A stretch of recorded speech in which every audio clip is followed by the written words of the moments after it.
What if the biggest decision of your life happened on a random weekend in high school? No stadium. No cameras. No headlines. Just a teenage girl, forced to choose between 3 national tournaments happening on the same weekend. Athletics, touch rugby, or sevens. Most people wouldn't know the weight of that choice. But that single decision would shape Olympic history. Because the girl standing there, uncertain but fearless, would grow up to become the only New Zealander to win gold at both a Youth Olympic Games and a Summer Olympic Games. Not once. Twice.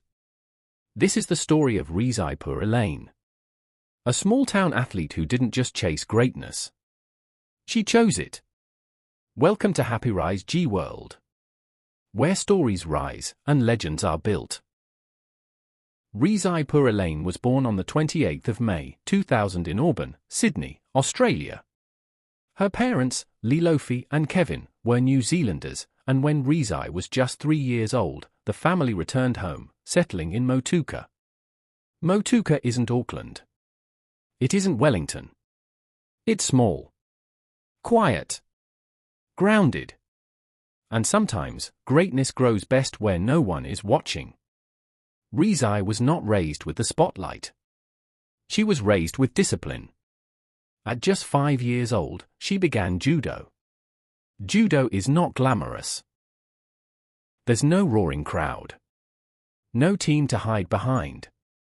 It's you, your opponent, and your mind. She didn't just participate. She won multiple national age group titles, represented New Zealand at the 2016 Oceania Judo Championships. Before rugby built the athlete, judo built the mindset. Balance, explosiveness, control under pressure. Remember that, because later, that control would define Olympic finals. Risi wasn't just doing judo. She competed in athletics. She played netball. She played touch rugby. At 10, she picked up touch rugby socially. Soon, it wasn't social anymore. She was competing nationally with Motueka High School's mixed touch team. By 17, she represented New Zealand under 18 in the Trans-Tasman tournament. Think about that. While most teenagers are figuring out homework and friendships, she was figuring out how to beat Australia. And then came the collision. In 2015, 3 national competitions landed on the same weekend. Athletics, touch rugby, Condor Sevens. 3 doors. 1 decision. She chose Condor Sevens. And in that quiet decision, an Olympic future was born. In 2017, at 16 years old, she was selected into New Zealand Sevens development squad. 16. Traveling internationally. Competing in Japan and Australia. By early 2018, she was awarded a 12-month contract with the national women's sevens team. 17 years old. The youngest fully contracted player. Imagine walking into a room of Olympic-level athletes. As a teenager. No ego. No noise. Just work. And then something remarkable happened. Instead of just fitting in, she was asked to lead. In 2018, she stepped away from the senior side to captain New Zealand at the Youth Olympic Games in Buenos Aires. 17. Captain. Leading her country. The pressure was enormous. You're not just playing for yourself. You're shaping the next generation. And when the tournament ended, New Zealand stood at the top. Gold medalists. That moment mattered more than most people realize. Because she wasn't just talented. She was trusted. Leadership at 17 is not given lightly. She earned it. After Buenos Aires, she made her senior debut at Dubai. Then came the 2018 Commonwealth Games. She wasn't even guaranteed to play. She was initially a reserve. But injuries changed everything. In the final against Australia, she was promoted into the playing squad. Last moments of the game.